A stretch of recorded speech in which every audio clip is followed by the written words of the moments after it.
This is Amplifyou, the podcast about you discovering your message and broadcasting it to the world. If you're a coach, author, or speaker, you'll want to tune in. If you're looking for the best return on your time investment to get your message out to the world in a bigger way, we're giving you full access and behind the scenes look of how we're running our podcast, how our clients have found success, and what you can do to launch your podcast today. The world needs your message. I'm Michelle Abraham, the host. Join my family as we unleash your unique genius and find the connections you need to launch your adventure today. Join us and let's get amplified. Hello, Amplifyou. Michelle Abraham, your host here today, and I'm very excited to bring you Pastor Travis Hall today. We're going to talk about behind the mic interview with his podcast, Transformational Truths, and we're also going to dive into an Ask the Expert interview as well. So it's a combo episode today. And Travis, first of all, let's just say hi. How are you doing? I'm doing fantastic, Michelle. I'm excited for the interview, honored to be here, and looking forward to it. Yes, I'm looking forward to it too. I am excited to interview you. Let's tell our audience a little bit more about you. So Travis, you have been in the ministry since 2001, and you are the lead pastor of the Life Church International, which is a congregation in Metro Atlanta. And so you've been in doing 16 years of ministry experience and 4 years of serving as a youth pastor. So that's amazing.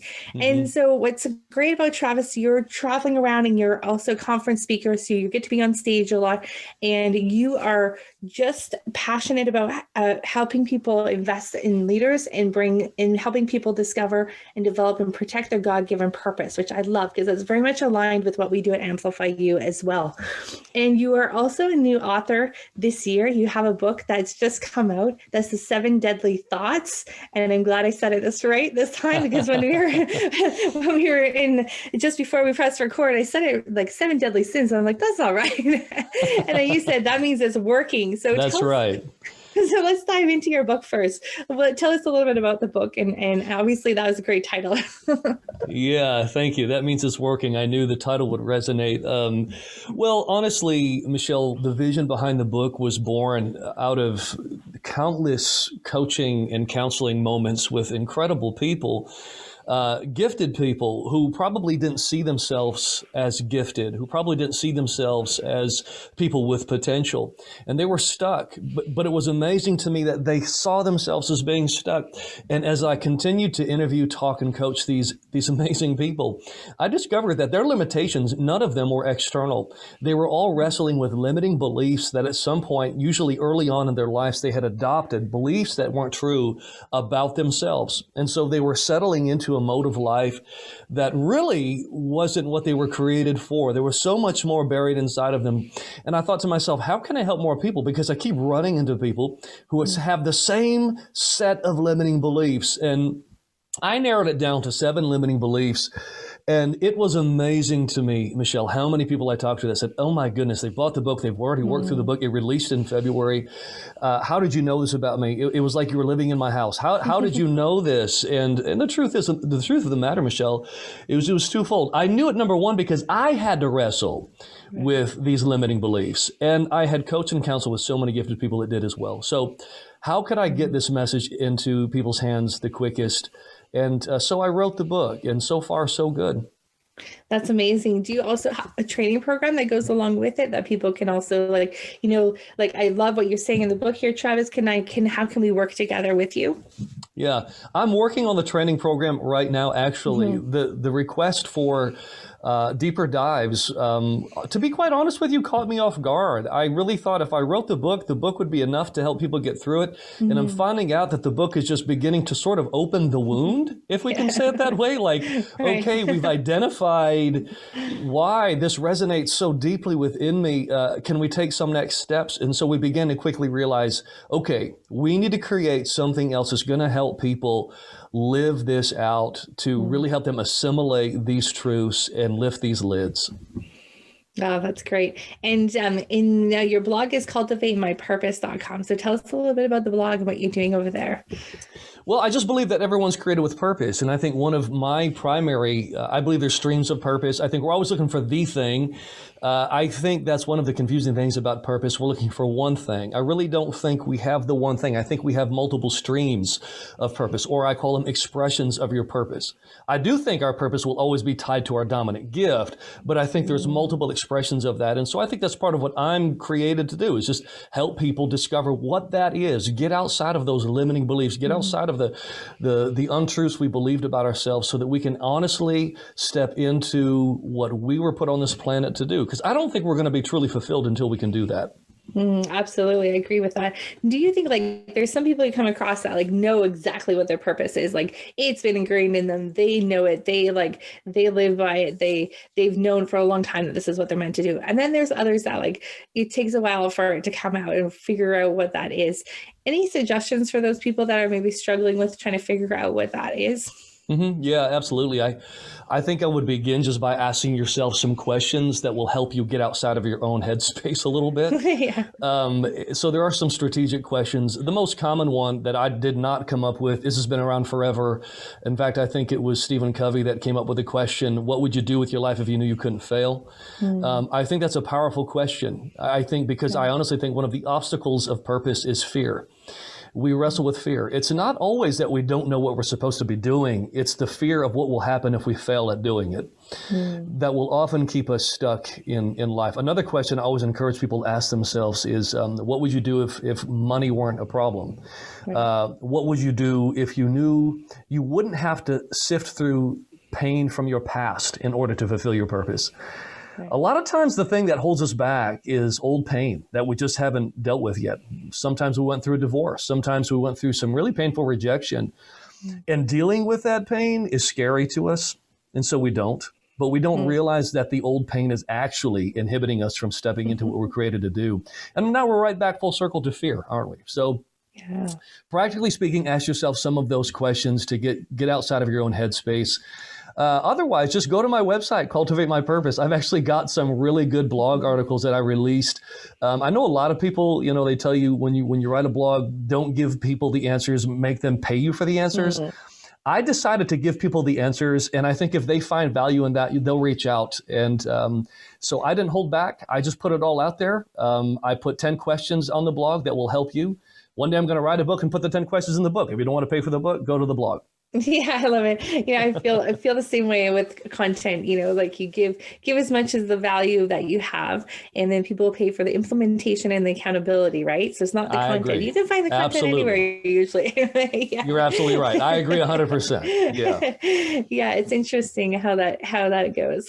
Some people are so close, want to hold their content so close. But yes, really, and I think that gets back to one of my pet peeves. I think it's a scarcity mindset. Yeah, I think we have this tendency to believe, like, oh no, if I give them the information, what's left? And I really think the problem is we don't believe enough in the gift that's inside of us and what we have to offer to help other people. So I would rather just be generous with the content and give people what they need, and then they can take the next step. So you know what? Can you help me implement this? Can you coach me along and apply some of this? And then we can bring some of this wisdom and experience to help them take the next steps. But yeah, it drives me crazy, especially if you're in this world of helping people. You know when you're getting got. So like, oh man, I just signed up for this and I just got got. Like, I was hoping you give me a little more information. I don't want to be that guy. I want to be the guy that can help you on the front end. So yeah. Yeah, and over delivering is always a good thing. Giving Absolutely. value. I mean, that's our goal, right? Is to give everyone as much value as we can. So Travis, can you give us a couple of like the deadly thoughts, and just as an idea as like what some of them are, or a couple of them, a little sneak peek into them, so that we can help get our audience set on the right foot with at least one of them. Yeah, absolutely. I think a couple of deadly thoughts that probably stick out is number one, I don't have what it takes. That's a limiting belief that we are introduced to very early in life. Oftentimes unintentionally. I don't think people that care about us intend to help us adopt limiting beliefs, but we're often told to play it safe. We're often told, be careful. And I get that. I'm a parent. I've got 5 kids. I get all of that. You say that word, be careful, quite a few times. A lot. And here's the problem with that. Oftentimes what we're doing subconsciously is we're teaching our kids, be careful, be careful, be careful. What they're learning is, I don't have what it takes to not get hurt. I don't have what it takes to not fail. But failure is not the worst thing that can happen to a person. In fact, I've learned far more from my failures than my successes. Mm-hmm. Can I say what's more dangerous than failure, Michelle? It's becoming successful at the wrong thing. Mm. If I become successful at the wrong thing, I can spend the rest of my life doing stuff that's below my God-given purpose, and I will be frustrated, and I'll get to the end wondering, what if? So addressing the thought, man, I don't have what it takes. Let's go ahead and address that thought, because the truth of the matter is, I really believe that we're created with potential. I think there's treasure buried in every single one of us, and unearthing that treasure is the key to stepping into our purpose. Another deadly thought I think we all wrestle with is this one: it's too late. It's funny. You can be young and still feel like it's too late. Right. Especially in this crazy culture. We live in this driven, striving culture where, everyone says you should make your first $1 million by the time you're 27, and then you should, have your first business by the time you're 30, and then 3 more, and then everyone's saying, oh, I'm too late. I'm too behind the ball. And it's just not true. If you've got breath in your lungs, if you've got the desire to take some steps of faith, listen to me, you can still fulfill your greatest purpose. Listen, Michelle, I've talked to people who said, listen, they had their greatest successes. They have been more effective in business after the age of 65 than any time before that. I've talked to 2 or 3 people just this month. I talked to one guy who said, I have seen more success after 65 than any time before then. So I just hope that encourages somebody, because listen to me, it is not too late. Absolutely. I see so many of our podcasters. I'm so proud of them coming in to try to do a new business and a podcast at 65 and older. And it's like, yes. So great, because they're finally doing like what they're meant, their purpose, like what they're meant to be doing. Right? Absolutely. Yeah. I love all these deadly thoughts, because they're actually like very aligned with the things that prevent people from getting their podcast started, and actually, wanting to be becoming the best kept secret and starting getting more visible out there is very much aligned with the things that are holding people back. Do you find that there's a common thread between all the 7 deadly thoughts that are holding people back from all of them together hold people back, but each individually also hold people back from doing what they're meant to be doing? Yeah, absolutely. I think one of the common threads that you'll see in all of the 7 thoughts is they all carry within them. The thought itself is not the most dangerous thing. It's what's hidden behind it. It's the thought is just the Trojan horse, so to speak. Inside it is the real poison. And the real poison, the one thread you'll find in all 7 is that they'll all produce a sense of doubt. Every single one of them will produce a sense of self-doubt. And, obviously I'm a pastor. And so what I've discovered is people either doubt something about God or doubt something about themselves. And it is that doubt that will keep us from taking a step of faith, taking a leap of faith, fearing that we're going to fail. I always use the example of Peter in the Bible. Peter took this crazy step of faith out of the boat onto the water. But halfway through, he started to look at the winds and the waves and the storm. And he said, oh, wait a minute, which comes back to my first deadly thought, which is, did God really say? We begin to doubt, is this really his will for my life? Can I really accomplish something great with my life? Is there more for me? And then we begin to sink under the storm that we should have been walking on, quite frankly, because we have the gifts within us to do so. Wow, that's interesting. Do you find that that people are not, oh gosh, what was I? I've lost I was so into your story. I was thinking of my question, and then I've lost it. But I think I think that's it. People are afraid to find their purpose. Like, or do you think people are afraid to find their purpose, or do you think it's just they have so many things that are preventing them from finding their purpose? Yes. I think it's both. I think it's absolutely both. Yeah. I think our journeys are as unique as our personalities. I think there are people that genuinely are afraid of success. I've met people who their biggest obstacle was not the fear of failure. They were afraid of succeeding. And that became their limiting belief. And so they'll sabotage their success just before they're about to have a breakthrough. And then I found people that they're really just genuinely afraid of failing. And then I've found people who really are searching for purpose, but they have these layers layers of limiting beliefs that are preventing them from believing something about themselves. I always tell people, here's one of the greatest signs that you're dealing with a limiting belief. You're always frustrated. You're always frustrated. Here's why. Because in your heart, you know what you're supposed to be doing, Right. but there's a ceiling in your mind. And every time what you're supposed to be doing starts to creep up, it'll hit that ceiling and you'll always end up frustrated. You walk around frustrated. I'm supposed to be doing something else. But we won't take that step of faith just because we believe we can't. So that's why I wrote the book. And that's why I write the blog. And that's why I want to help people because, man, life is too short to be doing something other than what you're created to do. Oh, and being in that frustration all the time too, that would be awful, right? Yes. I'm a big believer of taking that leap and failing fast. And I think there's so many hidden treasures in that failing. But it's so interesting that, the 7 deadly thoughts that you've come up with, Travis, is very similar to all the things that we're seeing in people that want to get started in their podcast as well. And that bridge between the two. So it's almost in so many, it affects every area of your life when you're dealing with one of these limiting beliefs. And it's just to see people. What's been your experience in seeing people break through these limiting beliefs? Well, it's amazing once they become aware of these realities, and they'll just begin to take a step of faith. And to your point, they find out a couple of things. Number one, they found out that there was more inside of them than they gave themselves credit for. That's the first thing people find out. And I would encourage those listening, take the step of faith. The first thing you're going to find out, there's more inside of you than you knew that you had. Your story really is powerful. People are waiting to hear it. And the second thing people find out is that fear is a liar. It's amazing. The minute they challenge their fears and they lean into it instead of away from it, they're like, wait a minute, you got to be kidding me.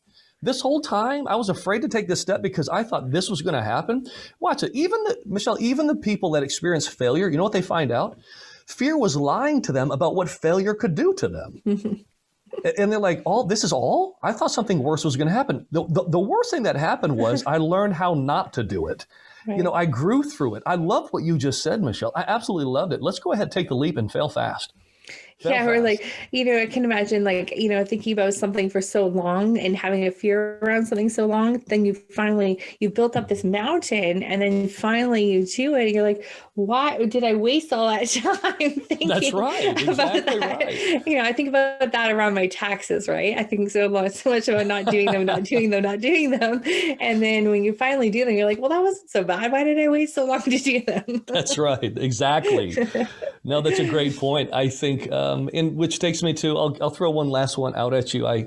My last deadly thought, number 7, is if it were God's will, it would be easy.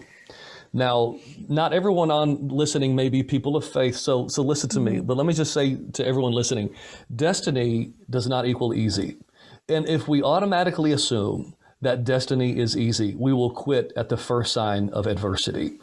I think a lot of purpose and destiny that we were created to fulfill goes dormant, Michelle, because we stopped pursuing it at the first sign of difficulty.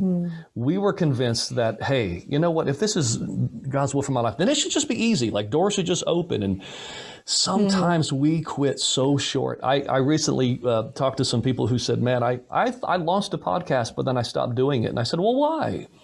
And they said, because we did 2 episodes and we didn't get any traction, so we quit.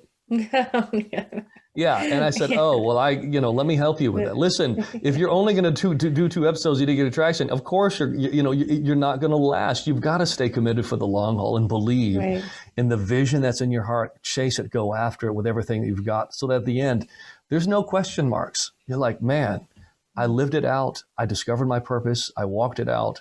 I lived a full life. Yeah. And in some of those bumps and speed bumps and adversity that you come across in the way, that's where those gems and those lessons and that growth comes from, is going through some of those experiences. Can you imagine how boring your life would be if it was just easy peasy all the way through? Absolutely. Absolutely. No chance for growth. No, I know. I was just sharing with some leaders yesterday, and I said, listen to me, the number one thing that's going to produce the most creativity, the most sense of fulfillment and growth in your life is going to be making one decision. I'm going to lean into the discomfort rather than away from it. I'm going to lean into my insecurity rather than away from it. I'm going to lean into the conflict rather than away from it. Because the thing that you're avoiding is usually the thing that's going to provide the breakthrough you've been waiting for. That's interesting. And it goes back to my story that some of our listeners may know this, but some don't, whereas it took me so long to actually launch my podcast.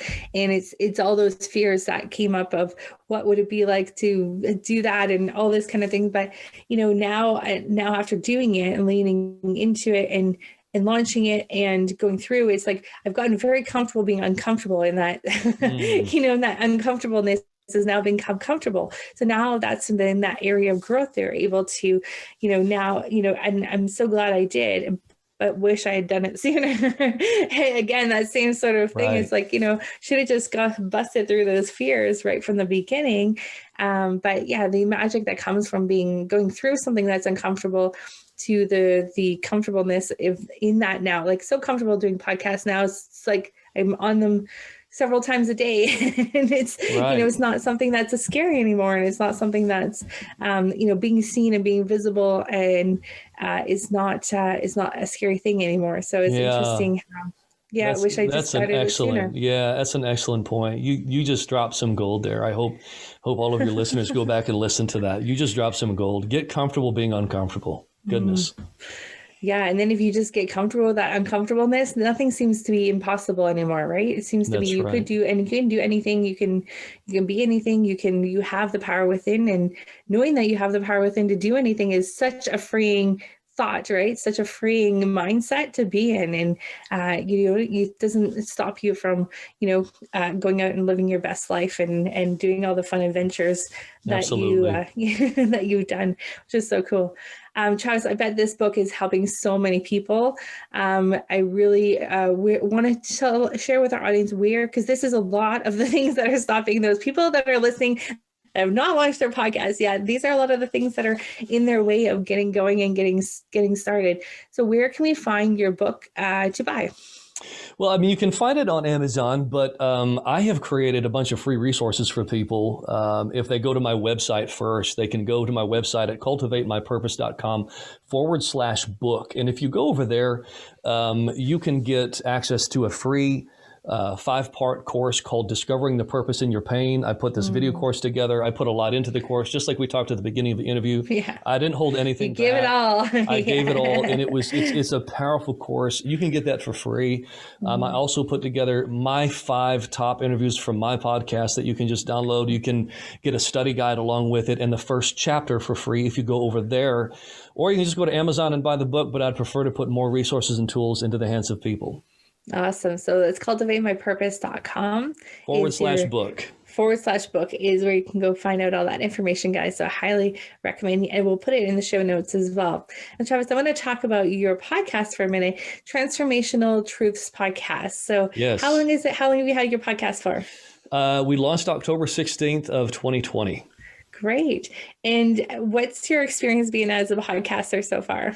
You know what? It has been great. In fact, I was just telling my team how much fun I'm having. My podcast is just one of those things when I look at my, the things that I do, the things that I'm responsible for. I love the podcast. Just having a good time. The vision behind the podcast was similar to the book in that I saw a lot of people in positions of leadership not having fun. They're not enjoying the journey. And I'm like, okay, it doesn't have to be this way. I really believe there's paradigms of leadership that will restore the joy to the journey of leading, whatever you're leading. I don't care if it's your family. I don't care if you're leading a business. I don't care if you're leading a podcast or a nonprofit. And I think we've adopted a lot of models of leadership in our culture that are toxic, and they're hurting our relationships, our families, our marriages, et cetera. That was the vision of the podcast. We want to restore the joy to life and leadership. And so I bring guests on to tackle issues that are going to do that very thing. Let's eliminate those obstacles and get people back to enjoying life. That's awesome. I love it. And one of my friends, Cheryl Brewster, her acronym for joy is just open yourself. And I love that because it's just that it is like when you're open, you're joyfully, I think that's really cool. I love it. Just wanted to share that one with you. I think it's really awesome. And so you're interviewing leaders on your podcast, and is it leaders of all kinds that you're interviewing, or is it? Yeah, no, I'm all kinds of leaders. I've interviewed obviously ministry leaders, but I've also Mhm. interviewed business leaders, and I've interviewed people in the law side of leadership. I've interviewed, I Mhm. mean, all kinds of thought leaders and leaders from every walk of life. And so I really wanted to be something that helped people, not just in the Mhm. ministry world. I mean, I do interview those leaders, but Right. I interview leaders from all walks of life because I just want to see people thrive and do well. I don't think, again, Michelle, life is way too short. So Mhm. let's enjoy this journey. Gotta have Let's, some fun while we're at yeah, absolutely. it. That's awesome. I love that because we have so much seriousness in our life, and there's so much serious and pressure, and it feels very heavy and responsibility Yeah, and stuff. But I think that it should be a more joyful experience I for agree. sure. Absolutely. I agree. Uh, yeah, if you can learn anything, learn it from your kids that are outside, just having fun, laughing and playing. And if we can all Yeah, feel like that, that would be awesome. So, yeah. Travis, what's your goals with your podcast? Well, my goal with the podcast is I want to help people learn Mm, how to simply be. We're so focused on doing, we've mm, lost, the being, yeah, to your point, love just that. get back to being. Like, watch your kids play. You know why Yeah. kids are so much fun to watch? Because they haven't caught on to this doing thing. Like, Yeah. like to have value, I've got to do something. Hmm. Kids still are just enjoying being a kid. Hmm. Hmm. I don't think that has to stop. I think we're human beings, Hmm. not human doings. If we can get back to learning how to be, shoring up our identity, getting back to finding our value, not tying our value to our activity or Hmm. identity to our activity, because Hmm. that is a roller coaster of misery. Oh, that is what I see so many of our entrepreneurs doing too. And I myself included for a long time tied my value to how well Yeah, my business was that's doing. right. And oh, That's it's so exactly right. dangerous. Yeah. Yeah, and it is the absolute. In fact, I would say, Michelle, you just hit on probably the number one joy killer Mm, in any realm of leadership today is falling into the trap of tying value, worth, and identity to mm, what we do. When we do mm. that, we ensure that at best, our sense of happiness, our sense of joy is going to be extremely temporary and extremely temperamental. Yeah. Right. Yeah. The people that care about us the most will never know what to expect from us. Our joy on any given day will be based upon how our performance went at work. Yeah, which I can remember that, like, especially in the sales, being in sales at the beginning of my career was there was a lot of up and down days. Yeah. You win some, you lose some. Like there was Right. just a lot Right. of like, holy moly, it was like a roller coaster. So yeah, I can see how valuable that is to really separate those two. Yeah. That's Huge. that's awesome. So as you've said, like so many of our clients at Amplifyou said that the podcasting is your most favorite thing to do. You're having so much fun with that. So I am so happy to hear that because it's also one of my favorite things to do in my business. And it's one of the most enjoyable things I get to do during Mm, the week. And connecting with other people and amazing leaders like right. yourself are so great because not only, I do it selfishly because I like the personal development I get out of being the host of the show. Right. I'm Right. always learning something from all of our amazing guests. So I think it's like one of the best personal development things that you can do. I agree. I agree. I'm like, man, I'm just having way too much fun. I'm learning way too much. I sometimes I wonder, should it be this fun? Am I doing it right? But That means yeah, you it's are an doing it incredible right. opportunity. Yeah, that's right. That's awesome. Well, Pastor Travis, thank you so much for being with us on Amplify You today. It's been a joy to get to know you and to hear all the amazing things that you're up to. I'm really excited to dive into your book, The 7 Deadly Thoughts, and also check out your podcast, Transformational Truths. So for all of our podcast listeners out there who are thinking about starting a podcast, definitely Pastor Travis has dropped some amazing nuggets in this episode that will maybe inspire you to go and look at his blog, go to cultivatemypurpose.com, check out the book, check out his podcast, and hopefully that will inspire you to get past some of those limiting beliefs that maybe are holding you back from living the life that you've always wanted to, and also beginning out there and amplifying yourself into the world as a leader, because we need more of you out there. So please, please, please go out and check out all of Pastor Travis's material out there. So Travis, thank you so much for being with us today.